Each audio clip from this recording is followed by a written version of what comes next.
ಬರೀ ಜಾಂಬಿಗಳೇ ತುಂಬಿಕೊಂಡಿರುವಂತ ಪ್ರಪಂಚ. ಈ ಪ್ರಪಂಚದಲ್ಲಿ ಒಂದು ಟೀಮ್ನವರು ಹುಡುಕ್ತಾ ತುಂಬಾ ಡೇಂಜರ್ಸ್ ಆಗಿರುವಂತ ಜಾಗಕ್ಕೆ ಬಂದು ತಲುಪ್ತಾರೆ. ಇಲ್ಲಿ ನೋಡಿದ್ರೆ ಜಾಂಬಿಸ್ಗಳು ಮೇಲಿಂದ ಕೆಳಗಡೆ ಎಲ್ಲ ಹಾರ್ತಾ ಇರ್ತವೆ. ಅಂದಂಗೆ ಇವರೆಲ್ಲರೂ ಏನನ್ನ ಹುಡ್ಕೊಂಡ್ ಬಂದ್ರು. ಈ ಜಾಗದಲ್ಲಿ ಏನಕ್ಕೆ ಜಾಂಬಿಗಳು ಮೇಲಿಂದ ಹಾರ್ತಿದಾವೆ ಅಂತ ನೀವು ತಿಳ್ಕೋಬೇಕು ಅಂತಂದ್ರೆ ಈ ಮೂವಿನ ನನ್ನ ಜೊತೆ ಕೊನೆವರೆಗೂ ನೋಡ್ಬೇಕು.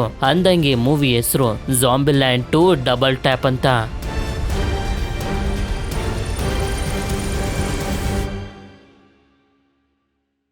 ಮೂವಿಯ ಮೊದಲ ಸೀನ್ ನಲ್ಲಿ ಜಾಂಬಿ ವೈರಸ್ ಹರಡಿರುವಂತ ಭೂಮಿನ ತೋರಿಸ್ತಾರೆ. ಈಗ ಈ ಭೂಮಿನ ಜಾಂಬಿ ಲ್ಯಾಂಡ್ ಅಂತ ಕರೀತಾರೆ. ಇಲ್ಲಿ ತುಂಬಾ ತರದ ಜಾಂಬಿಗಳು ಇದಾವೆ. ಮೊದಲನೇದು ಹೋಮರ್ ಜಾಂಬಿ. ಇದಕ್ಕೆ ಬ್ರೈನ್ ಅನ್ನೋದೇ ಇರೋದಿಲ್ಲ, ಅಟ್ಯಾಕ್ ಮಾಡೋದಕ್ಕೂ ಕೂಡ ಗೊತ್ತಿಲ್ಲ. ಇದರಿಂದ ಇದನ್ನ ಸಾಯಿಸೋದು ತುಂಬಾನೇ ಈಸಿ.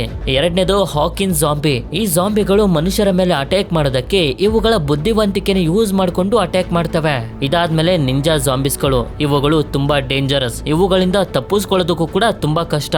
ನಂತರ ನಮ್ಗೆ ಕೊಲಂಬಸ್, ತಲಹಾಸಿ, ಲಿಟಲ್ ರಾಕ್ ಹಾಗೆ ವಿಚಿತಾ ಅನ್ನೋ 4 ಜನರ ಒಂದು ಟೀಮ್ ಅನ್ನ ತೋರಿಸ್ತಾರೆ. ಇವರು ತುಂಬಾ ವರ್ಷದಿಂದ ಈ ಜಾಂಬಿ ಲ್ಯಾಂಡ್ ಅಲ್ಲಿ ಸರ್ವೈವ್ ಆಗ್ತಾ ಬರ್ತಿದ್ದಾರೆ. ಇಷ್ಟೊತ್ತಿಗೆ ಇವರಿಗೆ ಎಷ್ಟು ಎಕ್ಸ್ಪೀರಿಯನ್ಸ್ ಆಗೋಗಿರುತ್ತೆ ಅಂತಂದ್ರೆ ಈ ಜಾಂಬಿಗಳನ್ನು ಕೂಡ ತುಂಬಾ ಚೆನ್ನಾಗಿ ಸಾಯಿಸೋದನ್ನ ಕಲ್ತ್ಕೊಬಿಟ್ಟಿರ್ತಾರೆ. ಹೀಗೆ ಇವರು ಜಾಂಬಿಗಳ ಜೊತೆ ಫೈಟ್ ಮಾಡ್ತಾ ವೈಟ್ ಹೌಸ್ ಅನ್ನೋ ಒಂದು ಬಿಲ್ಡಿಂಗ್ ಹತ್ರ ಬರ್ತಾರೆ. ವೈಟ್ ಹೌಸ್ ಅಂತಂದ್ರೆ ಅಮೆರಿಕದ ಪ್ರೆಸಿಡೆಂಟ್ ವಾಸ ಮಾಡುವಂತ ಜಾಗ. ಇಲ್ಲಿ 4 ಜನ ಒಂದು ವಿಷಯನ ತುಂಬಾ ಸ್ಟ್ರಿಕ್ಟ್ ಆಗಿ ಫಾಲೋ ಮಾಡ್ತಾರೆ. ಅದೇನು ಅಂತಂದ್ರೆ ಸಣ್ಣ ಸಣ್ಣ ವಿಷಯದಲ್ಲೂ ಖುಷಿನ ಹುಡುಕ್ಬೇಕು ಅಂತ. ಇದನ್ನ ಫಾಲೋ ಮಾಡ್ತಾ ಇವರೆಲ್ಲರೂ ಖುಷಿಯಾಗಿದ್ದಾರೆ ಕೂಡ. ಇಲ್ಲ ನಮ್ಗೆ ಗೊತ್ತಾಗುತ್ತೆ ಕೊಲಂಬಸ್ ಮತ್ತೆ ವಿಚಿಟಾ ಇಬ್ರು ಕೂಡ ಒಬ್ಬರನ್ನೊಬ್ರು ಪ್ರೀತಿ ಮಾಡ್ತಿದ್ದಾರೆ ಅಂತ. ಇನ್ನೊಂದ್ ಕಡೆ ತಲಹಾಸಿ ಹತ್ರ ಬೀಸ್ಟ್ ಅನ್ನೋ ಒಂದು ಕಾರ್ ಇರುತ್ತೆ. ಈ ಕಾರ್ ಅಂದ್ರೆ ಇವನಿಗೆ ತುಂಬಾನೇ ಪ್ರೀತಿ. ಆದ್ರೆ ಲಿಟಲ್ ರಾಕ್ ಇಲ್ಲಿ ಎಲ್ಲರಿಗಿಂತ ಚಿಕ್ಕ ಹುಡುಗಿ. ಇದರಿಂದ ಇವಳು ಯಾವಾಗ್ಲೂ ಬೇಜಾರ್ ಮಾಡ್ಕೊಂಡೇ ಇರ್ತಾಳೆ, ನನ್ನ ವಯಸ್ಸವರು ಇಲ್ಲಿ ಯಾರು ಇಲ್ಲ ಅಂತ. ನಂತರ ಇವರೆಲ್ಲರೂ ಸೇರಿ ಕ್ರಿಸ್ಮಸ್ ಹಬ್ಬನ ಸೆಲೆಬ್ರೇಟ್ ಮಾಡ್ತಿರ್ತಾರೆ. ಆಕ್ಚುಲಿ ಇದು ಕ್ರಿಸ್ಮಸ್ ನ ಸಮಯ ಅಲ್ಲ, ಆದ್ರೂ ಕೂಡ ಇವರ ಖುಷಿಗೋಸ್ಕರ ಇವರೇ ಸೆಲೆಬ್ರೇಟ್ ಮಾಡ್ತಿರ್ತಾರೆ. ಇಲ್ಲಿ ತಲಹಾಸಿ ಲಿಟಲ್ ರಾಕ್ ನ ಇವನ ಮಗಳು ರೀತಿ ಪ್ರೀತಿ ಮಾಡ್ತಾನೆ. ಇದೇ ಪ್ರೀತಿಲಿ ಇವಳ ಸೇಫ್ಟಿಗೋಸ್ಕರ ಒಂದು ಗನ್ ಅನ್ನ ಗಿಫ್ಟ್ ಆಗಿ ಕೊಡ್ತಾನೆ. ಆದ್ರೆ ಅದನ್ನ ನೋಡಿ ಇವಳಿಗೆ ಸಂತೋಷ ಆಗೋದಿಲ್ಲ. ಇವಳಿಗೆ ಇವಳ ವಯಸ್ಸಿನ ಜನರ ಜೊತೆ ಇರಬೇಕು ಅಂತ ಆಸೆ. ಇದೇ ವಿಷಯವಾಗಿ ವಿಚಿಟಾಗೆ ಟೆನ್ಷನ್ ಶುರುವಾಗಿರುತ್ತೆ. ಯಾಕೆಂತಂದ್ರೆ ವಿಚಿಟಾ ಹಾಗೆ ಲಿಟಲ್ ರಾಕ್ ಇಬ್ರು ಕೂಡ ಸ್ವಂತ ಅಕ್ಕ ತಂಗಿರು. ಇದೇ ವಿಷಯವಾಗಿ ಇವಳು ರಾತ್ರಿ ಎಲ್ಲ ಯೋಚನೆ ಮಾಡ್ತಿರ್ಬೇಕಾದ್ರೆ ಕೊಲಂಬಸ್ ಸಡನ್ ಆಗಿ ಬಂದು ವೆಡ್ಡಿಂಗ್ ರಿಂಗ್ ಅನ್ನ ತೋರಿಸ್ತಾ ನನ್ನ ಮದ್ವೆ ಆಗುವಂತ ಪ್ರಪೋಸ್ ಮಾಡ್ತಾನೆ. ಆದ್ರೆ ಅದು ಇವಳಿಗೆ ಇಷ್ಟ ಇರೋದಿಲ್ಲ. ಮದ್ವೆ ಆದ್ಮೇಲೆ ಇವರಿಬ್ರು ಮೊದ್ಲಿನ ರೀತಿ ಪ್ರೀತಿ ಮಾಡೋದಿಲ್ಲ ಅಂತ. ಸರಿ ಇದ್ರ ಬಗ್ಗೆ ಯೋಚನೆ ಮಾಡಿ ಹೇಳು ಅಂತ ಮಲ್ಕೋತಾನೆ. ಮಾರನೇ ದಿನ ಕೊಲಂಬಸ್ ನಾರ್ಮಲ್ ಆಗಿ ಇದ್ದಾಗ ತಲಹಾಸಿ ಅವನಿಗೊಂದು ಪೇಪರ್ ನ ತೋರಿಸ್ತಾನೆ. ನೋಡಿದ್ರೆ ವಿಚಿಟಾ ಮತ್ತೆ ಲಿಟಲ್ ರಾಕ್ ನಾವಿಲ್ಲಿಂದ ಹೋಗ್ತಿದೀವಿ ಅಂತ ಪೇಪರ್ ನಲ್ಲಿ ಬರ್ದು ಕೊಲಂಬಸ್ ಕೊಟ್ಟಿದ್ದಂತ ರಿಂಗ್ ಅನ್ನು ಕೂಡ ಇಲ್ಲೇ ಇಟ್ಬಿಟ್ಟು ಹೊಟ್ಟೋಗಿರ್ತಾರೆ. ಈ ಕಡೆ ನೋಡಿದ್ರೆ ತಲಹಾಸಿಯ ಬೀಸ್ಟ್ ಕಾರ್ ನ ತಗೊಂಡು ಇವರಿಬ್ರು ಹೋಗ್ತಿರ್ತಾರೆ. ಲಿಟಲ್ ರಾಕ್ಗೆ ಇವಳ ವಯಸ್ಸಿನ ಜನರು ಯಾರು ಇಲ್ಲ ಅಂತ ಬೇಜಾರ್ ಮಾಡ್ಕೊಳ್ತಿದ್ಲಲ್ಲ, ಅದಕ್ಕೆ ಇವರಿಂದ ಆ ತರ ಜನರನ್ನ ಹುಡ್ಕೊಂಡು ಹೋಗ್ತಿರೋದು. ಅದೇ ಸಮಯಕ್ಕೆ ರೋಡ್ ನಲ್ಲಿ ಬರ್ಕ್ಲಿ ಅನ್ನೋ ಒಬ್ಬ ಹುಡುಗ ಇವರಿಗೆ ಸಿಗ್ತಾನೆ. ಹೀಗೆ ನೋಡ್ತಾ 1 ತಿಂಗಳು ಕಳೆದೋಗುತ್ತೆ. ಕೊಲಂಬಸ್ ಮತ್ತೆ ತಲಹಾಸಿ ಉಪಯೋಗಕ್ಕೆ ಬರುವಂತ ವಸ್ತುಗಳನ್ನ ತಗೊಳ್ಳೋದಕ್ಕೆ ಒಂದು ಮಾಲ್ಗೆ ಬರ್ತಾರೆ. ಆದ್ರೆ ಇಷ್ಟೊಂದು ದಿನ ಆಗಿದ್ರು ಕೂಡ ವಿಚಿಟಾ ಇವನನ್ನ ಬಿಟ್ಟು ಹೋಗಿರೋದ್ರಿಂದ ಕೊಲಂಬಸ್ ಇನ್ನು ಕೂಡ ದುಃಖದಲ್ಲೇ ಇರ್ತಾನೆ. ತಲಹಾಸಿಗೆ ಇದೆಲ್ಲ ಇಷ್ಟ ಇರೋದಿಲ್ಲ. ಇವನು ಫ್ರೆಂಡ್ ಅಂತ ತಡ್ಕೊಂಡಿದ್ದಾನ ಅಷ್ಟೇ. ಅದೇ ಸಮಯಕ್ಕೆ ಇವ್ರಿಗೊಂದು ಜಾಂಬಿ ಕಾಣಿಸಿ ಅದನ್ನ ಸಾಯಿಸಿ ತಲಹಾಸಿ ಹೇಳ್ತಿರ್ತಾನೆ, ನನ್ಗೆ ಎಲ್ಲಾ ಕಡೆ ಟ್ರಾವೆಲ್ ಮಾಡ್ತಾ ಬೇಟೆನ ಆಡ್ತಾ ಹೊಸ ಚಾಲೆಂಜ್ ಅನ್ನ ಹೆದರ್ಸ್ಬೇಕು ಅಂತ ಇಷ್ಟ. ಅದಕ್ಕೆ ನೀನು ಬೇಜಾರ್ ಮಾಡ್ಕೊಳ್ಬೇಡ, ನಾಳೆ ನಾನು ಕೂಡ ಇಲ್ಲಿಂದ ಬೇರೆ ಕಡೆಗೆ ಹೋಗ್ತಿದ್ದೀನಿ ಅಂತ. ಸರಿ ಅಂತ ಕೊಲಂಬಸ್ ಒಂದಷ್ಟು ವಸ್ತುಗಳನ್ನ ತಗೊಳ್ತಿರ್ಬೇಕಾದ್ರೆ ನೋಡ್ತಾನೆ ಇಲ್ಲೊಬ್ಳು ಹುಡುಗಿ ಇದ್ದಾಳೆ. ಇವಳು ಜಾಂಬಿ ಅಲ್ಲ, ಅಂದಂಗೆ ಇವಳ ಹೆಸರು ಮೆಡಿಸನ್ ಅಂತ. ಇದೇ ಜಾಗದಲ್ಲಿ ವಾಸ ಮಾಡೋದು. ಹಾಗೆ ಇವಳು ಕೊಲಂಬಸ್ಗೆ ಹಾಗೆ ತಲಹಾಸಿಗೆ ಹೇಳ್ತಿರ್ತಾಳೆ, ನಾನು ಇಲ್ಲೇ ಒಂದು ಫ್ರೀಜರ್ ರೂಮ್ ಅಲ್ಲಿ ವಾಸ ಮಾಡ್ತೀನಿ ಅಂತ. ಅಂದ್ರೆ ಫುಡ್ ಐಟಮ್ಗಳು ಹಾಳಾಗ್ಬಾರ್ದು ಅಂತ ಕೋಲ್ಡ್ ಆಗಿರುವಂತ ಒಂದು ರೂಮ್ ಇರುತ್ತಲ್ಲ, ಅದೇ ರೂಮ್ ನಲ್ಲಿ ಇವಳು ವಾಸ ಮಾಡ್ತಿರೋದು. ಯಾಕೆ ಅಂತಂದ್ರೆ ಕೋಲ್ಡ್ ಆಗಿರುವಂತ ಜಾಗಕ್ಕೆ ಜಾಂಬಿಗಳು ಬರೋದಿಲ್ಲ. ಹುಡುಗಿ ಒಬ್ಳೇ ಇರೋದು ತುಂಬಾ ಕಷ್ಟ. ನೀನ್ ನಮ್ ಜೊತೆ ಬರ್ತಿ ಅಂತ ಕೊಲಂಬಸ್ ಕೇಳಿದಾಗ ಇವಳು ಕೂಡ ಒಪ್ಕೊಳ್ತಾಳೆ. ನಂತರ ಇವಳನ್ನು ಕೂಡ ವೈಟ್ ಹೌಸ್ ಗೆ ಕರ್ಕೊಂಡ್ ಬಂದು ಎಕ್ಸ್ಪ್ಲೈನ್ ಮಾಡ್ತಾ ಹೋಗ್ತಾನೆ. ಮೊದ್ಲು ನಮ್ ಜೊತೆ ಇಬ್ರು ಫ್ರೆಂಡ್ಸ್ ಗಳು ಇದ್ರು, ಅವ್ರೀಗ ಹೊಟ್ಟೋದ್ರು. ಈಗ ನಮ್ ಜೊತೆ ನೀನ್ ಸೇರ್ಕೊಂಡಿದ್ಯಾ ಅಂತ. ಆದ್ರೆ ತಲಹಾಸಿ ಇವನನ್ನ ಸೈಡ್ ಕರ್ಕೊಂಡ್ ಬಂದು ಈ ಹುಡುಗಿ ಮಾತಾಡ್ತಿರೋದನ್ನ ನೋಡಿದ್ರೆ ಇವಳಿಗೆ ಬುದ್ಧಿ ಇಲ್ಲ ಅಂತ ಅನ್ಸುತ್ತೆ. ಈ ತರ ಹುಡುಗಿನ ಜೊತೆಲಿಟ್ಕೊಂಡ್ರೆ ಕಷ್ಟಕ್ಕೆ ಸಿಗಾಕೊಳ್ತೀಯ, ಜಾಂಬಿ ಕೈಗೆ ಸಿಗಾಕೊಳ್ತೀಯ. ನಾಳೆ ನಾನು ಕೂಡ ಇಲ್ಲಿಂದ ಹೋಗ್ತಿದ್ದೀನಿ, ಇದ್ರ ಬಗ್ಗೆ ಸ್ವಲ್ಪ ಯೋಚನೆ ಮಾಡು ಅಂತ. ಇದಾದ್ಮೇಲೆ ತಲಹಾಸಿ ಮಲಗಿರ್ಬೇಕಾದ್ರೆ ಯಾರೋ ಓಡಾಡ್ತಿರೋ ಅಂತ ಶಬ್ದ ಕೇಳಿಸುತ್ತೆ. ಅದಕ್ಕೆ ಇವನು ಹೊರಗಡೆ ಬರ್ತಾನೆ. ಕೊಲಂಬಸ್ ಕೂಡ ಕೇಳಿಸ್ ಕಾಣಿಸ್ಕೊಂಡು ಹೊರಗಡೆ ಬಂದಿರ್ತಾನೆ. ಇವರಿಬ್ರು ಮುಂದೆ ಬಂದು ನೋಡಿದ್ರೆ ವಿಚಿಟ ಬಂದಿರ್ತಾಳೆ ಗನ್ಗಳನ್ನ ತಗೊಂಡೋಗೋದಕ್ಕೆ ಅಂತ. ಯಾಕೆ ಅಂತಂದ್ರೆ ಲಿಟಲ್ ರಾಕ್ ಇವಳನ್ನ ಬಿಟ್ಟು ಹೊಟ್ಟೋಗಿದ್ದಾಳೆ. ನಂತರ ಇವಳು ಹೇಳ್ತಾ ಹೋಗ್ತಾಳೆ, ನಾವು ರೋಡ್ ನಲ್ಲಿ ಹೋಗ್ತಿರ್ಬೇಕಾದ್ರೆ ಬರ್ಕ್ಲಿ ಅನ್ನೋ ಒಬ್ಬ ಹುಡುಗ ಸಿಕ್ಕಿದ್ದ, ಲಿಟಲ್ ರಾಕ್ ಅವನ್ ಜೊತೆನೆ ಹೊಟ್ಟೋಗಿದ್ದಾಳೆ ಅಂತ. ಇದನ್ನ ಕೇಳಿ ತಲಹಾಸಿ ತುಂಬಾ ಟೆನ್ಷನ್ ಮಾಡ್ಕೋತಿರ್ತಾನೆ, ಒಬ್ಬ ಹುಡುಗನ್ ಜೊತೆ ಅವಳು ಹೇಗ್ ಸೇಫ್ ಆಗಿರ್ತಾಳೆ ಅಂತ. ಇವನಿಗೆ ಇನ್ನೂ ಕೂಡ ಕೋಪ ಜಾಸ್ತಿ ಆಗ್ತಾ ಹೋಗ್ತಿರುತ್ತೆ. ಯಾಕೆ ಅಂತಂದ್ರೆ ಬರ್ಕ್ಲಿಗೆ ಹಿಂಸೆ ಕೊಡೋದು, ವೈಲೆನ್ಸ್ ಅಂದ್ರೆ ಇಷ್ಟ ಇಲ್ಲ. ಅಂದ್ರೆ ಅವನಿಗೆ ಜಾಂಬಿನ ಸಾಯಿಸೋದು ಕೂಡ ಗೊತ್ತಿಲ್ಲ. ಬರ್ಕ್ಲಿ ಹಾಗೆ ಲಿಟಲ್ ರಾಕ್ ಮಾತಾಡ್ಕೊಳ್ತಿದ್ರು. ಗ್ರೇಸ್ ಲ್ಯಾಂಡ್ ಅನ್ನೋ ಒಂದು ಜಾಗಕ್ಕೆ ಹೋಗ್ಬೇಕು ಅಂತ. ವಿಚಿಟ್ ಅದಕ್ಕೆ ಬೇಡ ಅಂದಿದ್ದಕ್ಕೆ ಇವಳನ್ನ ಬಿಟ್ಟು ಅವರಿಬ್ರು ಹೊಟ್ಟೋಗಿದ್ರು. ಈಗ ಲಿಟಲ್ ರಾಕ್ ಆ ಹುಡುಗನ್ ಜೊತೆ ಜಾಂಬಿಗಳ ಮಧ್ಯೆ ಹೇಗೆ ಸರ್ವೈವ್ ಆಗ್ತಾರೆ ಅಂತ ಇವರಿಗೆ ಟೆನ್ಷನ್ ಆಗೋಗಿದೆ. ಅದಕ್ಕೆ ಕೊಲಂಬಸ್ ಮತ್ತೆ ತಲಹಾಸಿ ವಿಚಿಟ ಜೊತೆ ಹೋಗಿ ಅವಳನ್ನ ಹುಡ್ಕೊಂಡ್ ಬರ್ಬೇಕು ಅಂತ ಡಿಸೈಡ್ ಮಾಡ್ತಾರೆ. ಆದ್ರೆ ಮ್ಯಾಡಿಸನ್ ಕೂಡ ಇಲ್ಲಿರೋದನ್ನ ನೋಡಿ ಇವಳಿಗೆ ಕೋಪ ಬರುತ್ತೆ. ಇಷ್ಟ ಬೇಗ ಇವನು ಬೇರೆ ಗರ್ಲ್ ಫ್ರೆಂಡ್ ಅನ್ನ ಮಾಡ್ಕೋಬಿಟ್ಟಿದ್ದಾನೆ ಅಂತ. ನಂತರ ಇವರೆಲ್ಲರೂ ಲಿಟಲ್ ರಾಕ್ ನ ಹುಡ್ಕೊಂಡು ಗ್ರೇಸ್ ಲ್ಯಾಂಡ್ ಕಡೆಗೆ ಹೋಗ್ತಿರ್ಬೇಕಾದ್ರೆ ನೋಡ್ತಾರೆ, ವಿಚಿಟ ಒಂದು ಮಿನಿ ವ್ಯಾನ್ ನ ತಗೊಂಡ್ ಬಂದಿರ್ತಾಳೆ. ತಲಹಾಸಿಗೆ ಇವನ ಬೀಸ್ಟ್ ಕಾರ್ ಬೇಕಿತ್ತು, ಆದ್ರೆ ಅದನ್ನ ಲಿಟಲ್ ರಾಕ್ ಹಾಗೆ ಬರ್ಕ್ಲಿ ಎತ್ಕೊಂಡು ಹೊಂಟೋಗಿರ್ತಾರೆ. ಈಗ ಬೇರೆ ದಾರಿ ಇಲ್ಲ, ಅಡ್ಜಸ್ಟ್ ಮಾಡ್ಕೊಳ್ಳೇಬೇಕು. ಆದ್ರೆ ತಲಹಾಸಿಗೆ ಮಾತ್ರ ಈ ಕಾರ್ ಅಂದ್ರೆ ಸ್ವಲ್ಪನೂ ಇಷ್ಟ ಇರೋದಿಲ್ಲ. ಇವ್ರ ಜೊತೆ ಮೆಡಿಸನ್ ಕೂಡ ಬರ್ತಿರ್ತಾಳೆ. ಇವಳು ಮಾತ್ರ ಅಲ್ಲ, ಇವಳ ಎಲ್ಲಾ ಲಗೇಜ್ ನು ಕೂಡ ಎತ್ಕೊಂಡ್ ಬರ್ತಿರ್ತಾಳೆ. ಅದಕ್ಕೆ ತಲಹಾಸಿ ನೀನ್ ಹೋಗ್ ಕುತ್ಕೋ, ನಾನ್ ಎತ್ತಿಡ್ತೀನಿ ಅಂತ ಅವಳ ಲಗೇಜ್ ನೆಲ್ಲ ಇಲ್ಲೇ ಬಿಟ್ಟು ಮುಂದೆ ಸಾಕ್ತಾನೆ. ಈ ಕಡೆ ಲಿಟಲ್ ರಾಕ್ ಹಾಗೆ ಬರ್ಕ್ಲಿ ಗ್ರೇಸ್ ಲ್ಯಾಂಡ್ ಕಡೆಗೆ ಹೋಗ್ತಿರ್ತಾರೆ. ಯಾಕೆಂತಂದ್ರೆ ಆ ಜಾಗಕ್ಕೆ ಹೋಗ್ಬೇಕು, ಆ ಜಾಗನ ನೋಡ್ಬೇಕು ಅನ್ನೋದು ಲಿಟಲ್ ರಾಕ್ ನ ಕನ್ಸು. ಈ ಕಡೆ ನೋಡಿದ್ರೆ ಮ್ಯಾಡಿಸನ್ ಆಗ್ಲೇ ಕೊಲಂಬಸ್ ವಿಚಿಟ್ ಆಗಿ ಕೊಟ್ಟಿದ್ನಲ್ಲ ಆ ರಿಂಗ್ ಅನ್ನ ಹಾಕೋಬಿಟ್ಟಿರ್ತಾಳೆ. ನನಗೆ ಇದು ವೈಟ್ ಹೌಸ್ ನಲ್ಲಿ ಸಿಕ್ತು ಅಂತ. ಇದನ್ನೆಲ್ಲ ನೋಡಿ ವಿಚಿಟ್ ಆಗಿ ಕೋಪ ಬರ್ತಿರುತ್ತೆ. ಆಗ ತಲಹಾಸಿ ಬ್ರೇಕ್ ಹಾಕ್ತಿದ್ದಂಗೆನೆ ಇವಳು ಬಂದು ಮುಂದೆ ಬೀಳ್ತಾಳೆ. ಯಾಕೆಂತಂದ್ರೆ ತಲಹಾಸಿಗೆ ಕಾರು ಸ್ವಲ್ಪನೂ ಇಷ್ಟ ಆಗ್ತಿರೋದಿಲ್ಲ. ಅದಕ್ಕೆ ನನ್ಗೊಂದು ಗಾಡಿ ಕಾಣಿಸ್ತು ನೋಡು ಅಂತ ಕೊಲಂಬಸ್ಗೆ ಹೇಳ್ತಾನೆ.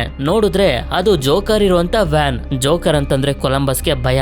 ಆದ್ರೆ ಆ ಗಾಡಿ ಅಲ್ಲ ಅಂತ ಪಕ್ಕದಲ್ಲಿರೋ ಬಸ್ ಅನ್ನ ತೋರಿಸ್ತಾನೆ. ಇಲ್ಲಿ ಮೆಡಿಸನ್ ಬುದ್ಧಿ ಇಲ್ದಿರೋ ಚೈಲ್ಡ್ ತರ ಆಡ್ತಿರ್ತಾಳೆ. ಇದೇ ರೀತಿ ಇವಳು ರೋಡ್ ನಲ್ಲಿ ಹೋಗ್ತಿರ್ಬೇಕಾದ್ರೆಲ್ಲ ಮಾತಾಡ್ತಿರ್ತಾಳೆ. ಇವಳ ಈ ಮಾತುಗಳು ಇವರೆಲ್ಲರಿಗೂ ಇರಿಟೇಟ್ ಆಗ್ತಿರುತ್ತೆ. ನಂತರ ಇವರು ಖುಷಿಯಿಂದ ಬಸ್ ಹತ್ರ ಏನೋ ಬರ್ತಾರೆ. ಆದ್ರೆ ಇದನ್ನ ಮುಟ್ತಿದ್ದಂಗೆನೆ ಸೌಂಡ್ ಆಗಿ ಸುತ್ತಮುತ್ತ ಇರುವಂತ ಜಾಂಬಿಗಳೆಲ್ಲ ಬಂದ್ಬಿಡ್ತವೆ. ಇದರಿಂದ ಕೊಲಂಬಸ್ ಬಸ್ ನ ಮೇಲೆ ಬಂದು ಜಾಂಬಿಗಳು ಯಾವ್ಯಾವ ಕಡೆ ಬರ್ತಿದಾವೆ ಅಂತ ಹೇಳ್ತಿರ್ತಾನೆ. ಅದೇ ರೀತಿ ತಲಹಾಸಿ ಮತ್ತೆ ವಿಚಿಟ ಕೂಡ ಶೂಟ್ ಮಾಡ್ತಿರ್ತಾರೆ. ಈ ಸಮಯದಲ್ಲಿ ಒಂದು ಜಾಂಬಿ ಅಟ್ಯಾಕ್ ಮಾಡೋದಕ್ಕೆ ಬಂದಾಗ ಮ್ಯಾಡಿಸನ್ ವಿಚಿಟನ ಕಾಪಾಡ್ತಾಳೆ. ಈ ಕಡೆ ಒಂದು ಜಾಂಬಿ ಕೊಲಂಬಸ್ ಹತ್ರ ಬರುತ್ತೆ, ಇವನ್ ಎಸ್ಕೇಪ್ ಆಗ್ತಾನೆ.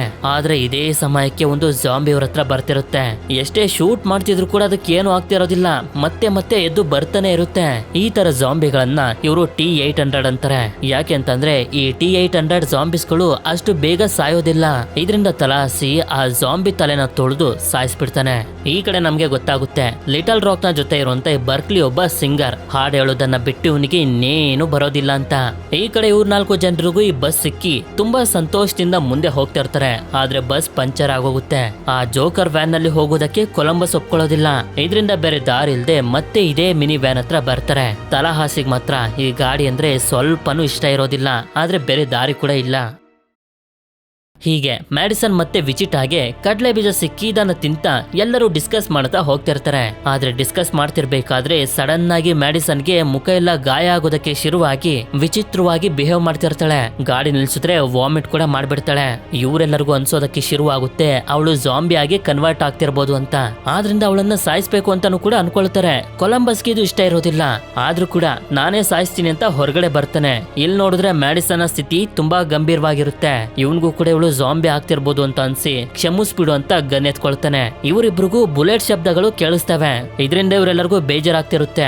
ಆದ್ರೂ ಕೂಡ ಅದನ್ನ ಮರ್ತು ಲಿಟಲ್ ರಾಕ್ ನ ಹುಡ್ಕೋದ್ರ ಮೇಲೆ ಮಾತ್ರ ಫೋಕಸ್ ಮಾಡ್ತಾ ಮುಂದೆ ಸಾಗೋದಕ್ಕೆ ಶುರು ಮಾಡ್ತಾರೆ. ಹೀಗೆ ಇವರು ಟ್ರಾವೆಲ್ ಮಾಡ್ತಾ ಮಾಡ್ತಾ ಕತ್ಲಾಗೋಗುತ್ತೆ. ಕತ್ಲಾಗೋಷ್ಟರಲ್ಲಿ ಗ್ರೇಸ್ ಲ್ಯಾಂಡ್ ಗೆ ಬಂದು ತಲುಪ್ತಾರೆ. ತಲಹಾಸಿ ಅಂತೂ ಸಂತೋಷ ಪಡ್ತಾ ಇರ್ತಾನೆ. ಯಾಕೆಂತಂದ್ರೆ ಇವನ ಫೇವರೆಟ್ ಸಿಂಗರ್ ಇಲ್ಲೇ ಇರೋದು.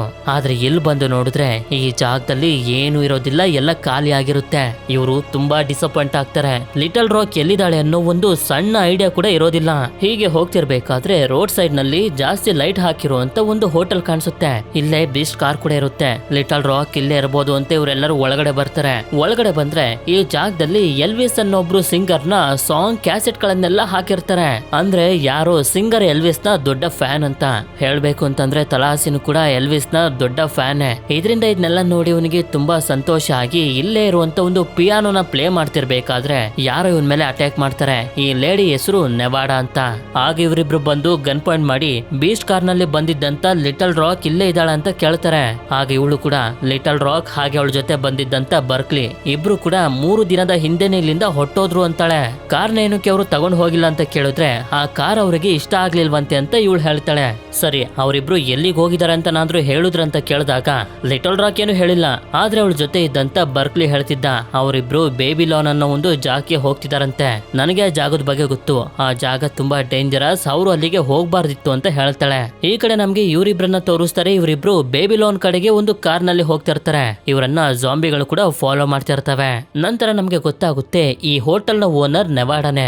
ಇವಳು ಕೂಡ ತಲಾಹಸಿ ತರನೇ ಸಿಂಗರ್ ಆಗಿರುವಂತ ಎಲ್ವಿಸ್ ನ ದೊಡ್ಡ ಫ್ಯಾನ್. ಆದ್ರಿಂದಾನೇ ಈ ಹೋಟೆಲ್ ನಲ್ಲಿ ಎಲ್ಲಿ ನೋಡಿದ್ರು ಬರೀ ಎಲ್ವಿಸ್ ನ ಬಗ್ಗೆನೇ ಇದೆ. ಹೀಗೆ ಇವರಿಬ್ರು ಮಾತಾಡ್ತಾ ಇರ್ತಾರೆ. ನಿನ್ಗೆ ಯಾವ ಸಾಂಗ್ ಇಷ್ಟ, ನಿನ್ಗೆ ಯಾವ ಸಾಂಗ್ ಇಷ್ಟ ಅಂತ ಮಾತಾಡ್ತಾ ಒಬ್ಬರನ್ನೊಬ್ರು ಇಷ್ಟ ಪಡೋದಕ್ಕೂ ಕೂಡ ಶುರು ಮಾಡ್ಬಿಡ್ತಾರೆ. ಈ ಕಡೆ ಇವರಿಬ್ರು ಬೇಬಿಲಾನ್ ಹತ್ರ ಬಂದು ತಲುಪ್ತಾರೆ. ಆದ್ರೆ ಈ ಜಾಗದ ಒಳಗೆ ಗನ್ ಅನ್ನ ಅಲೋ ಮಾಡೋದಿಲ್ಲ. ಇದರಿಂದ ಲಿಟಲ್ ರಾಕ್ ಹತ್ರ ಇರುವಂತ ಗನ್ ಅನ್ನ ಇಸ್ಕೊಂಡು ಮೆಲ್ಟ್ ಮಾಡ್ಬಿಡ್ತಾರೆ. ಯಾಕೆಂತಂದ್ರೆ ಈ ಜಾಗದಲ್ಲಿರುವಂತ ಜನರಿಗೆ ವೈಲೆನ್ಸ್ ಅಂದ್ರೆ ಫೈಟ್ ಮಾಡೋದಂತಂದ್ರೆ ಇಷ್ಟ ಇಲ್ಲ. ಆಗ್ಲೇ ನಮ್ಗೆ ಗೊತ್ತಾಗೋದು ಈ ಜಾಗದ ಸುತ್ತ ಗೋಡೆ ರೀತಿ ಕಂಟೈನರ್ಸ್ ಗಳನ್ನ ಇಟ್ಕೊಂಡಿದ್ದಾರೆ. ಹಾಗೆ ಮಧ್ಯದಲ್ಲಿ ಒಂದು ದೊಡ್ಡ ಬಿಲ್ಡಿಂಗ್ ಇದೆ ಅಂತ. ಈ ಕಡೆ ಮಾರನೇ ದಿನ ತಲಾಹಾಸಿ ಎಲ್ವಿಸ್ ನ ರೀತಿ ವೇಷನ ಬದಲಾಯಿಸ್ಕೊಂಡಿರ್ತಾನೆ. ಆಗ ಏನೋ ಸೌಂಡ್ ಬಂತು ಅಂತ ಹೊರಗಡೆ ಬಂದ್ರೆ ಇವನ ಬೀಸ್ಟ್ ಕಾರ್ ನ ಮೇಲೆ ಯಾರೋ ಮಾನ್ಸ್ಟರ್ ಟ್ರಕ್ ಅನ್ನ ಹತ್ತಿಸ್ಬಿಟ್ಟಿರ್ತಾರೆ. ಆಗ ಈ ಟ್ರಕ್ ನ ಓನರ್ ಆಗಿರುವಂತ ಆಲ್ಬಾಗ್ ಜಗಳ ಮಾಡ್ಕೊಂಡ್ ಬರ್ತಾನೆ. ಇದು ನಾನ್ ಪಾರ್ಕ್ ಮಾಡುವಂತ ಜಾಗ ಅಂತ. ಇಲ್ಲಿ ಹೇಳ್ಬೇಕು ಅಂತಂದ್ರೆ ಈ ಆಲ್ಬಾಗ್ ತಲಾಹಾಸಿ ರೀತಿನ ಬಟ್ಟೆ ಹಾಕೊಂಡಿರ್ತಾನೆ. ಮಾತಾಡೋದು ಕೂಡ ಇವನ್ ರೀತಿನೇ. ವಿಚಿಟಾ ಮತ್ತೆ ಕೊಲಂಬಸ್ಗೂ ಕೂಡ ಇದೇ ರೀತಿ ಅನ್ನಿಸ್ತಿರುತ್ತೆ. ಆಗ ಆಲ್ಬಾಗ್ ನ ಪಾರ್ಟ್ನರ್ ಆಗಿರುವಂತ ಫ್ಲಾಗ್ ಇಲ್ಲಿಗೆ ಬರ್ತಾನೆ. ಇವನ್ ನೋಡಿದ್ರೆ ಹಾಕೊಂಡಿರುವಂತ ಬಟ್ಟೆ ಹಾಗೆ ಮಾತಾಡ್ತಿರೋದೆಲ್ಲ ಕೊಲಂಬಸ್ ನ ರೀತಿನೇ ಇರುತ್ತೆ.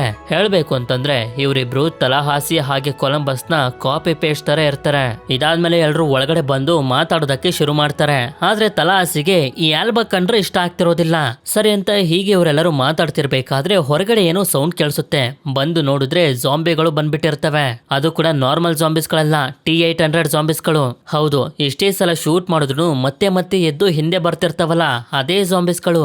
ಆಗ ಆಲ್ಬಾಗ್ ಮತ್ತೆ ಫ್ಲಾಗ್ ನೀವ್ಯಾರು ಬೇಡ, ನಾವೇ ಅವುಗಳನ್ನ ನೋಡ್ಕೊಳ್ತೀವಿ ಅಂತ ಹೊರಗಡೆ ಹೋಗಿ ಫೈಟ್ ಮಾಡೋದಕ್ಕೆ ಶುರು ಮಾಡ್ತಾರೆ. ಅದನ್ನೆಲ್ಲ ಮುಗಿಸಿ ಇವರು ಒಳಗಡೆ ಬಂದು ಸಂತೋಷ ಪಡ್ತಿರ್ಬೇಕಾದ್ರೆ ಎಲ್ಲರೂ ಗಮನಿಸ್ತಾರೆ.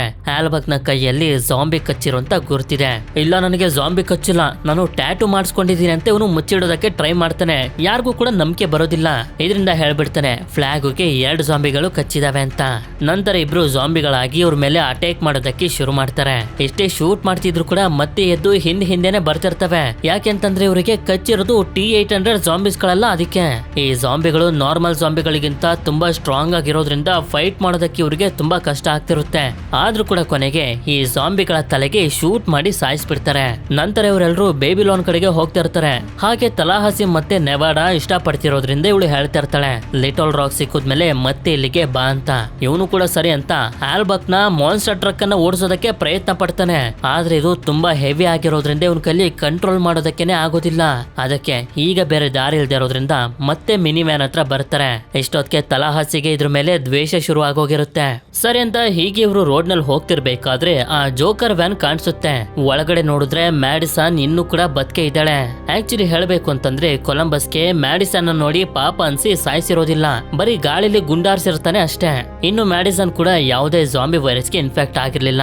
ಆಗ್ಲೇ ಕಡಲೆ ಬೀಜ ತಿನ್ಲಲ್ಲ. ಕಡಲೆ ಬೀಜದಿಂದ ಇವಳಿಗೆ ಅಲರ್ಜಿ ಆಗುತ್ತೆ. ಅದು ಮರ್ತೋಗಿ ತಿಂದಿದ್ರಿಂದ ಆ ರೀತಿ ಆಗಿದ್ಲಷ್ಟೇ. ಇವಾಗ ನಾರ್ಮಲ್ ಆಗಿದ್ದಾಳೆ, ಸೇಫ್ ಆಗಿದ್ದಾಳೆ. ಹೀಗೆ ಇವರು ಟ್ರಾವೆಲ್ ಮಾಡ್ತಾ ರಾತ್ರಿ ಆಗೋಗುತ್ತೆ. ರಾತ್ರಿ ಆದ್ಮೇಲೆ ಒಬ್ರು ಡ್ರೈವ್ ಮಾಡ್ತಾ ಇಡೀ ರಾತ್ರಿನೆಲ್ಲ ಕಳೆದು ಬಿಡ್ತಾರೆ. ನಂತರ ಬೆಳಕಾಗ್ತಿದ್ದಂಗೆನೆ ಬೇಬಿಲಾನ್ ಬಿಲ್ಡಿಂಗ್ ಹತ್ರ ಬಂದು ತಲುಪ್ತಾರೆ. ಆದ್ರೆ ಇವರು ಹೊರಗಡೆ ಬರ್ತಿದ್ದಂಗೆನೆ ತಲಾಹಾಸಿ ಇದ್ರೊಳಗಡೆ ಬಾಂಬ್ ಹಾಕ್ಬಿಡ್ತಾನೆ. ಮತ್ತೆ ಆ ಮಿನಿ ವ್ಯಾನ್ ನಲ್ಲಿ ಹೋಗ್ಬಾರ್ದು ಅಂತ. ಆದ್ರೆ ಬಿಲ್ಡಿಂಗ್ ನಲ್ಲಿ ನೋಡಿದ್ರೆ ಗನ್ಗಳು ಅಲೋ ಇಲ್ಲ. ಕಾರ್ ಇದ್ದಿದ್ರೆ ಕಾರ್ ಒಳಗಡೆ ಗನ್ ಅನ್ನ ಇಟ್ಟು ಹೋಗ್ಬೋದಾಗಿತ್ತು. ಇನ್ನೇನ್ ಮಾಡುದು, ಬೇರೆ ದಾರಿ ಇಲ್ಲ ಅಂತ ಗನ್ ಗಳನ್ನ ಅವ್ರಿಗೆ ಕೊಟ್ಟು ಒಳಗಡೆ ಬರ್ತಾರೆ. ಇಲ್ಲಿ ಇವರಿಗೆ ಲಿಟಲ್ ರಾಕ್ ಕಾಣಿಸಿ ತುಂಬಾನೇ ಸಂತೋಷ ಆಗುತ್ತೆ. ಮತ್ತೆ ಯಾವತ್ತು ಈ ರೀತಿ ಮಾಡ್ಬೇಡ ಅಂತಾನು ಕೂಡ ಹೇಳ್ತಾರೆ. ಆದ್ರೆ ಬರ್ಕ್ಲಿನ ನೋಡಿ ತಲಾಹಾಸಿಗೆ ತುಂಬಾನೇ ಕೋಪ ಬಂದ್ಬಿಡುತ್ತೆ. ಇದರಿಂದ ಲಿಟಲ್ ರಾಕ್ ಇವರೆಲ್ಲರನ್ನು ಸೈಡಿಗೆ ಕರ್ಕೊಂಡ್ ಬಂದು ಹೇಳ್ತಾ ಇರ್ತಾಳೆ ಇಲ್ಲಿರುವಂತ ಜನರು ತುಂಬಾನೇ ಫ್ರೆಂಡ್ಲಿ, ಇವ್ರು ಯಾರಿಗೂ ವೈಲೆನ್ಸ್ ಅಂದ್ರೆ ಫೈಟ್ ಮಾಡೋದಂದ್ರೆ ಇಷ್ಟ ಆಗೋದಿಲ್ಲ. ಆದ್ರಿಂದ ನೀವ್ ಇಲ್ಲಿರೋದಕ್ಕಾಗೋದಿಲ್ಲ, ಹೊಟ್ಟೋಗಿ ಅಂತ. ಹಾಗೆ ಇವಳಿಗೆ ಮ್ಯಾಡಿಸನ್ ಕೂಡ ಪರಿಚಯ ಆಗ್ತಾಳೆ. ಈಗ ಇವರೆಲ್ಲರೂ ಹೋಗ್ಬೇಕು ಅಂತ ಅನ್ಕೊಂಡ್ರು ಕೂಡ ಸಾಧ್ಯ ಇಲ್ಲ. ಯಾಕೆ ಅಂತಂದ್ರೆ ಇಲ್ಲಿನ ಜನರು ಗನ್ ಅನ್ನ ಇಸ್ಕೊಂಡು ಮೆಲ್ಟ್ ಮಾಡ್ಬಿಟ್ಟಿದ್ದಾರೆ. ಹೊರಗಡೆ ಗನ್ ಇಲ್ದೆ ಜೀವಂತವಾಗಿರೋದು ಕಷ್ಟ. ಹಾಗೆ ಇವ್ರ ಹತ್ರ ಕಾರ್ ಕೂಡ ಇಲ್ಲ. ಸರಿ, ನೀವೇನಾದ್ರೂ ಮಾಡ್ಕೊಳ್ಳಿ, ನಾನ್ ನನ್ನ ಫ್ರೆಂಡ್ಸ್ ಗಳ ಹತ್ರ ಹೋಗ್ತೀನಿ ಅಂತ ಲಿಟಲ್ ರಾಕ್ ಇವಳ ಫ್ರೆಂಡ್ಸ್ ಗಳ ಜೊತೆ ಹೋಗಿ ಎಂಜಾಯ್ ಮಾಡ್ತಿರ್ತಾಳೆ. ಅವಳು ಸಂತೋಷವಾಗಿರೋದನ್ನ ನೋಡಿ ತಲಹಾಸಿಗೂ ಕೂಡ ತುಂಬಾ ಸಂತೋಷ ಆಗುತ್ತೆ. ಇದಾದ್ಮೇಲೆ ಟೀಮ್ ನವರೆಲ್ಲ ಒಂದು ಕಡೆ ಸೇರಿರ್ಬೇಕಾದ್ರೆ ತಲಹಾಸಿ ಹೇಳ್ತಾ ಹೋಗ್ತಾನೆ, ಲಿಟಲ್ ರಾಕ್ ಈಗ ಸಿಕ್ಕಿದಾಳೆ. ನಾನ್ ಮೊದ್ಲೇ ಹೇಳಿರೋ ರೀತಿ ಟ್ರಾವೆಲ್ ಮಾಡೋದಕ್ಕೆ ಇಡೀ ಪ್ರಪಂಚನ ಸುತ್ತೋದಕ್ಕೆ ಹೋಗ್ತಿದ್ದೀನಿ ಅಂತ. ಇದು ಯಾರಿಗೂ ಇಷ್ಟ ಇರೋದಿಲ್ಲ, ತುಂಬಾ ಬೇಜಾರ್ ಮಾಡ್ಕೊಂಡಿರ್ತಾರೆ. ಅಷ್ಟೇ ಅಲ್ಲದೆ ತಲಹಾಸಿ ಲಿಟಲ್ ರಾಕ್ ನ ಇವನ ಮಗಳು ರೀತಿನೇ ಎಷ್ಟು ಪ್ರೀತಿ ಮಾಡ್ತಾನೆ ಅನ್ನೋದು ಲಿಟಲ್ ರಾಕ್ ಕೂಡ ಅರ್ಥ ಆಗೋಗಿರುತ್ತೆ. ನಂತರ ಇವನು ಎಲ್ಲರಿಗೂ ಗುಡ್ ಬೈ ಹೇಳಿ ಕಾರ್ನ ತಗೊಂಡು ಇಲ್ಲಿಂದ ಹೋಗ್ತಿರ್ತಾನೆ. ಆದ್ರೆ ಹೋಗ್ತಿರ್ಬೇಕಾದ್ರೆ ನೋಡಿದ್ರೆ ತುಂಬಾ T-800 ಜಾಂಬಿಸ್ ಗಳು ಬೇಬಿಲಾನ್ ಕಡೆಗೆ ಹೋಗ್ತಿರ್ತವೆ. ಅದಕ್ಕೆ ಇವನು ಕೂಡ ಮತ್ತೆ ವಾಪಸ್ ಹೋಗ್ತಿರ್ತಾನೆ. ಈ ಕಡೆ ಬೇಬಿಲಾನ್ ಬಿಲ್ಡಿಂಗ್ ನಲ್ಲಿ ನೋಡಿದ್ರೆ ಸಾಂಗ್ ಅನ್ನ ಹಾಕೊಂಡು ಪಟಾಕಿನೆಲ್ಲ ಹೊಡಿತಿರ್ತಾರೆ. ಆಗ ತಲಹಾಸಿ ಬಂದು ಹೇಳ್ತಾ ಹೋಗ್ತಾನೆ, ನೀವ್ ಈ ರೀತಿ ಸೌಂಡ್ ಮಾಡ್ತಿರೋದ್ರಿಂದ T-800 ಜಾಂಬಿಸ್ ಗಳ ಒಂದು ದೊಡ್ಡ ಗುಂಪು ಈ ಕಡೆಗೆನೆ ಬರ್ತಿದೆ. ಅವುಗಳಿಂದ ನಾವು ತಪ್ಪಿಸ್ಕೊಳ್ಳೋದಕ್ಕೆ ಸಾಧ್ಯನೇ ಇಲ್ಲ ಅಂತ. ಯಾಕೆಂತಂದ್ರೆ ಇವ್ರ ಹತ್ರ ಇದ್ದಂತ ಗನ್ ಗಳನ್ನೆಲ್ಲ ಈ ಜಾಗದಲ್ಲಿರುವಂತ ಜನರು ಮೆಲ್ಟ್ ಮಾಡ್ಬಿಟ್ಟಿದ್ದಾರೆ. ಅಷ್ಟೇ ಅಲ್ಲದೆ ಲಿಟಲ್ ರಾಕು ಕೂಡ ಈ ಜಾಗ ಇಷ್ಟ ಆಗ್ತಿರೋದಿಲ್ಲ. ಮೊದ್ಲಿನ ರೀತಿ ಇವಳ ಫ್ಯಾಮಿಲಿ ಜೊತೆನೆ ಇರಬೇಕು ಅಂತ ಅನ್ನಿಸ್ತಿರುತ್ತೆ. ಹಾಗೆ ಇವ್ರ್ಯಾರು ಕೂಡ ಜಾಂಬಿಗಳಿಂದ ತಪ್ಪಿಸ್ಕೊಂಡು ಹೋಗೋದಕ್ಕೆ ರೆಡಿ ಆಗಿರೋದಿಲ್ಲ. ಅವುಗಳ ಜೊತೆ ಫೈಟ್ ಮಾಡ್ಬೇಕು ಅಂತ ಡಿಸೈಡ್ ಮಾಡ್ಬಿಟ್ಟಿದ್ದಾರೆ. ಇಲ್ಲಿರುವಂತ ಜನರು ಕೂಡ ಇವರಿಗೆ ಹೆಲ್ಪ್ ಮಾಡೋದಕ್ಕೆ ಒಪ್ಕೊಂಡಿರ್ತಾರೆ. ನಂತರ ತಲಹಾಸಿ ಒಂದು ಪ್ಲಾನ್ ಅನ್ನ ಮಾಡ್ತಾನೆ. ಜಾಂಬಿಗಳೆಲ್ಲ ಹತ್ರ ಬರ್ತಿದ್ದಂಗೆನೆ ಒಂದು ದೊಡ್ಡ ಬ್ಲಾಸ್ಟ್ ಮಾಡ್ಬೇಕು ಅಂತ. ಯಾಕೆ ಅಂತಂದ್ರೆ ಇವ್ರ ಹತ್ರ ತುಂಬಾ ಡೀಸೆಲ್ ಇದೆ. ಇನ್ನೊಂದ್ ಕಡೆ ಜಾಂಬಿಗಳು ಕೂಡ ಬ್ಯಾಬಿಲಾನ್ ಬಿಲ್ಡಿಂಗ್ ಕಡೆಗೆ ಬರ್ತಿರ್ತವೆ. ಇವರೆಲ್ಲರೂ ಡೀಸೆಲ್ ಟ್ಯಾಂಕ್ ಅನ್ನ ತಗೊಂಡ್ ಬಂದು ಅದಕ್ಕೆ ಪೈಪ್ ಅನ್ನ ಅಟ್ಯಾಚ್ ಮಾಡಿ ಪೈಪ್ ಗಳಿಗೆಲ್ಲ ತೂತ್ ಮಾಡ್ತಾರೆ. ಹಾಗೆ ಜಾಂಬಿಗಳು ಒಳಗಡೆ ಬರೋದಕ್ಕೆ ಒಂದು ದಾರಿ ಓಪನ್ ಮಾಡಿ ಆ ದಾರಿಲಿ ಒಂದು ರಿಂಗ್ ಅನ್ನ ಫಿಟ್ ಮಾಡ್ತಾರೆ. ಆ ರಿಂಗ್ ಗೆ ಬೆಂಕಿ ಹಾಕ್ತಿದ್ದಂಗೆನೆ ಅದಕ್ಕೆ ಅಟ್ರಾಕ್ಟ್ ಆಗಿ ಜಾಂಬಿಗಳೆಲ್ಲ ಹತ್ರ ಬರ್ತಿರ್ತವೆ. ಅವುಗಳು ಹತ್ರ ಬರ್ತಿದ್ದಾವೆ ಅಂತ ಗೊತ್ತಾಗ್ತಿದ್ದಂಗೆನೆ ಪೈಪ್ ಗಳಿಗೆ ಬೆಂಕಿ ಹಾಕಿ ಸೇಫ್ ಆಗಿರುವಂತಹ ಜಾಗಕ್ಕೆ ಬರ್ತಾರೆ. ಯಾವಾಗ ಜಾಂಬಿಗಳು ಒಳಗಡೆ ಬರೋದಕ್ಕೆ ಶುರು ಮಾಡ್ತಾವೋ ಸುತ್ತ ಬೆಂಕಿ ಇರುವಂತಹ ಜಾಗದಲ್ಲಿ ಸಿಗಾಕೋಬಿಡ್ತವೆ. ಅದೇ ಸಮಯಕ್ಕೆ ಟ್ಯಾಂಕು ಕೂಡ ಬೆಂಕಿ ಹೊತ್ಕೊಂಡು ದೊಡ್ಡ ಬ್ಲಾಸ್ಟ್ ಆಗಿದ್ರಿಂದ ಜಾಂಬಿಗಳ ಕತೆ ಮುಗೀತು ಅಂತ ಅನ್ಕೊಳ್ತಾರೆ. ಆದ್ರೆ ಇವರ ಯೋಚನೆಗೂ ಮೀರದಷ್ಟು ಜಾಂಬಿಗಳು ಇಲ್ಲಿ ಇರ್ತವೆ. ಇವರಿರುವಂತಹ ಜಾಗಕ್ಕೆ ಬಂದು ಸುತ್ತುವರೆದು ಬಿಡ್ತವೆ. ಎಷ್ಟೇ ಫೈಟ್ ಮಾಡೋದಕ್ಕೆ ಪ್ರಯತ್ನ ಪಡ್ತಿದ್ರು ಕೂಡ ಇವ್ರ ಕೈಲಿ ಆಗ್ತಿರೋದಿಲ್ಲ. ಅದಕ್ಕೆ ನಾವಿಷ್ಟು ದಿನ ಜೊತೆಲಿ ಬದುಕಿದ್ದೆ ನಮ್ಮ ಅದೃಷ್ಟ ಅಂತ ಸಾಯೋದಕ್ಕೆ ರೆಡಿ ಆಗ್ಬಿಡ್ತಾರೆ. ಆಗ ಯಾರೋ ಆ ಮಾನ್ಸ್ಟರ್ ಟ್ರಕ್ ಅನ್ನ ತಗೊಂಡ್ ಬಂದು ಜಾಂಬಿಗಳನ್ನ ಸಾಯಿಸ್ತಿರ್ತಾರೆ. ನೋಡಿದ್ರೆ ಬಂದಿರೋದು ನೆವಾಡ. ಇವರೆಲ್ಲರನ್ನು ಒಳಗಡೆ ಕೂರಿಸ್ಕೊತಾಳೆ. ಹಾಗೆ ಮಿಕ್ಕಿರುವಂತ ಜಾಂಬಿಗಳನ್ನೆಲ್ಲ ಸಾಯಿಸೋದಕ್ಕೆ ಶುರು ಮಾಡ್ತಾರೆ. ಹೀಗೆ ಸಾಯಿಸ್ತಿರ್ಬೇಕಾದ್ರೆ ಜಾಸ್ತಿ ಟರ್ನ್ ಮಾಡಿದ್ರಿಂದ ಗಾಡಿ ಮಗುಚ್ಕೊಬಿಡುತ್ತೆ. ಇದರಿಂದ ಇವರು ಹೊರಗಡೆ ಬಂದ್ರೆ ಜಾಂಬಿಗಳಿರ್ತವೆ. ಆಗ ಮೇಲಿಂದ ವಸ್ತುಗಳನ್ನ ಹಾಕಿ ಜಾಂಬಿಗಳನ್ನ ಸಾಯಿಸ್ತಿರ್ತಾರೆ. ಹೇಗೂ ಇವರೆಲ್ಲರೂ ಬಿಲ್ಡಿಂಗ್ ಒಳಗಡೆ ಬಂದಿರ್ತಾರೆ. ಜಾಂಬಿಗಳು ಕೂಡ ಇವ್ರ ಹಿಂದೆನೆ ಬರ್ತಿರ್ತವೆ. ಇವ್ರ ಕೈಲೂ ಕೂಡ ಎಷ್ಟು ಅಂತ ಸ್ಟಾಪ್ ಮಾಡೋದಕ್ಕಾಗುತ್ತೆ. ಅದಕ್ಕೆ ಅವುಗಳಿಂದ ತಪ್ಪಿಸ್ಕೊಂಡು ಮೇಲ್ ಬಂದ್ರೆ ಮಿಕ್ಕಿರುವಂತ ಜನರೆಲ್ಲರೂ ಆ ಕಡೆ ಈ ಕಡೆ ಗೇಟ್ ಅನ್ನ ಮಾಡ್ಕೊಂಡು ಜಾಂಬಿಗಳು ಸ್ಟ್ರೈಟ್ ಆಗಿ ಹೋಗೋದಕ್ಕೆ ದಾರಿ ಮಾಡಿರ್ತಾರೆ. ಇದರಿಂದ ತಲಹಾಸಿ ಓಡ್ ಬಂದು ಒಂದು ಹುಕ್ಕನ್ನ ಹಿಡ್ಕೋತಾನೆ. ಆದ್ರೆ ಅವನ ಹಿಂದೆ ಬಂದಂತ ಜಾಂಬಿಗಳೆಲ್ಲ ಮೇಲಿಂದ ಕೆಳಗಡೆ ಬೀಳೋದಕ್ಕೆ ಶುರುವಾಗ್ತವೆ. ಹೀಗೆ ಒಂದಾದ್ಮೇಲೆ ಒಂದೊಂದು ಜಾಂಬಿಗಳು ಬೀಳ್ತವೆ. ತಲಹಾಸಿಯನ್ನು ಕೂಡ ತಪ್ಪಿಸ್ಕೊಂಡಿದ್ದಾನೆ. ಆದ್ರೆ ಇನ್ನು ಉಳಿದಿರುವಂತ 2 ಜಾಂಬಿಗಳು ಜಂಪ್ ಮಾಡಿ ಇವನನ್ನ ಹಿಡ್ಕೊಬಿಡ್ತವೆ. ಎಷ್ಟೇ ಪ್ರಯತ್ನ ಪಟ್ಟರು ಬಿಡ್ತಿರೋದೆಲ್ಲ ಕಚ್ಚೋದಕ್ಕೆ ನೋಡ್ತಿರ್ತವೆ. ಆಗ ಯಾರೋ ಅವುಗಳಿಗೆ ಶೂಟ್ ಮಾಡ್ತಾರೆ. ನೋಡಿದ್ರೆ ಲಿಟಲ್ ರಾಕ್ಗೆ ತಲಹಾಸಿ ಗಿಫ್ಟ್ ಅಂತ ಒಂದು ಗನ್ ಅನ್ನ ಕೊಟ್ಟಿದ್ನಲ್ಲ, ಆ ಗನ್ ಅನ್ನ ಇವಳು ಬಚ್ಚಿಟ್ಕೊಂಡಿದ್ಲು. ಅದೇ ಗನ್ ಇಂದ ಶೂಟ್ ಮಾಡಿರೋದು. ಇದಾದ್ಮೇಲೆ ತಲಹಾಸಿನ ಕಾಪಾಡ್ತಾರೆ. ಹಾಗೆ ಕೊಲಂಬಸ್ ಮತ್ತೆ ವಿಚಿಟನು ಕೂಡ ಒಂದಾಗ್ತಾರೆ. ವಿಚಿಟ ಮದ್ವೆಗೆ ಒಪ್ಕೊಂಡಿರ್ತಾಳೆ. ಹೀಗೆ ಎಲ್ಲರೂ ಸಂತೋಷವಾಗಿರ್ಬೇಕಾದ್ರೆ ಹೋಮರ್ ಜಾಂಬಿ ಬಂದು ಅದಾಗದೆ ಕೆಳಗಡೆ ಬಿದ್ದೋಗುತ್ತೆ. ಅದಕ್ಕೆ ಎಲ್ಲರೂ ಪಾರ್ಟಿ ಮಾಡೋದಕ್ಕೆ ಶುರು ಮಾಡ್ತಾರೆ. ಮುಂದಿನ ಸೀನ್ ಅಲ್ಲಿ ನಮ್ಗೆ ತೋರಿಸ್ತಾರೆ ತಲಹಾಸಿ ಹಾಗೆ ನೆವಾಡ ಮದ್ವೆ ಆಗಿರ್ತಾರೆ. ಈಗ ಇವರೆಲ್ಲರೂ ಒಂದು ಫ್ಯಾಮಿಲಿ ಆಗಿ ಎಲ್ಲಾ ಕಡೆ ಟ್ರಾವೆಲ್ ಮಾಡೋದಕ್ಕೆ ಶುರು ಮಾಡಿರ್ತಾರೆ. ಹಾಗೆ ಸೀನ್ ಮುಂದೆ ಶಿಫ್ಟ್ ಆದಾಗ ಬಿಲ್ ಮರ್ರೆ ಅನ್ನೋ ಒಬ್ಬರು ಆಕ್ಟರ್ ಗಾರ್ಫೀಲ್ಡ್ 3 ಅನ್ನೋ ಒಂದು ಮೂವಿನ ತೆಗ್ದಿರ್ತಾರೆ. ಅದ್ರ ಬಗ್ಗೆನೇ ಇಂಟರ್ವ್ಯೂ ಕೂಡ ನಡೀತಿರುತ್ತೆ. ಹೇಳ್ಬೇಕು ಅಂತಂದ್ರೆ ಇಂಟರ್ವ್ಯೂಗಳೆಲ್ಲ ಸೀರಿಯಸ್ ಆಗಿರುವಂತ ಇಂಟರ್ವ್ಯೂವೇ ಅಲ್ಲ, ನಾನ್ ಸೆನ್ಸ್ ಆಗಿ ಏನೇನೋ ಬಾಯಿಗೆ ಬಂದಂತ ಕ್ವಶನ್ ಗಳನ್ನ ಕೇಳ್ತಿರ್ತಾರೆ. ಹೇಳ್ಬೇಕು ಅಂತಂದ್ರೆ ಫನ್ನಿ ಆಗಿರುವಂತ ಇಂಟರ್ವ್ಯೂಗಳು. ಇದೇ ಸಮಯದಲ್ಲಿ ಇಲ್ಲೂ ಕೂಡ ಜಾಂಬಿ ಅಟ್ಯಾಕ್ ಆಗೋಗುತ್ತೆ. ಬಿಲ್ ಮರ್ರೆ ಎಲ್ಲರಿಗೂ ಹೊಡಿತಿರ್ತಾನೆ. ಇಲ್ಲಿಗೆ ಮೂವಿನೂ ಕೂಡ ಎಂಡ್ ಆಗುತ್ತೆ. ಈ ಮೂವಿ ನಿಮ್ಗೆ ಇಷ್ಟ ಆಗಿರುತ್ತೆ ಅಂತ ಅನ್ಕೊಂಡಿದೀನಿ. ಆದ್ರೆ ಮತ್ತೊಂದು ವಿಷಯ ಏನು ಅಂತಂದ್ರೆ ನೆಕ್ಸ್ಟ್ ನೀವು ಯಾವ ಕ್ಯಾಟಗರಿ ಮೂವಿನ ನೋಡೋದಕ್ಕೆ ಇಷ್ಟ ಪಡ್ತೀರಾ ಅಂತ ನನಗೆ ಕಮೆಂಟ್ ಮಾಡಿ ತಿಳಿಸಿ. ಸ್ಪೇಸ್ ಅಡ್ವೆಂಚರ್ ಮೂವಿನ ಅಥವಾ ಫ್ಯಾಂಟಸಿ ಮೂವಿನ ಅಂತ. ಸ್ಪೇಸ್ ಅಡ್ವೆಂಚರ್ ಮೂವಿ ಅಂತಂದ್ರೆ ಮಾಮೂಲಿ ಮೂವಿ ಇಲ್ಲ, ಭಯಂಕರವಾಗಿರುವಂತ ಮೂವಿ ಅದು. ಹಾಗೆ ಫ್ಯಾಂಟಸಿ ಮೂವಿನೂ ಕೂಡ ಏನು ಕಮ್ಮಿ ಅಲ್ಲ, ಅದು ಕೂಡ ತುಂಬಾ ವಿಚಿತ್ರವಾಗಿರುವಂತ ಮೂವಿ. ಇವೆರಡರಲ್ಲಿ ನಿಮ್ಗೆ ಯಾವ ಮೂವಿ ಬೇಕು ಅಂತ ನನಗೆ ಕಮೆಂಟ್ ಮಾಡಿ ತಿಳಿಸಿ. ಹಾಗೆ ವಿಡಿಯೋ ಇಷ್ಟ ಆಗಿತ್ತು ಅಂತಂದ್ರೆ ಲೈಕ್ ಮಾಡಿ. ಸರಿ, ಸಿಗೋಣ ಮತ್ತೊಂದು ಅಮೇಜಿಂಗ್ ಆಗಿರುವಂತ ವಿಡಿಯೋದಲ್ಲಿ. Until then stay tune mister explainer Kannada.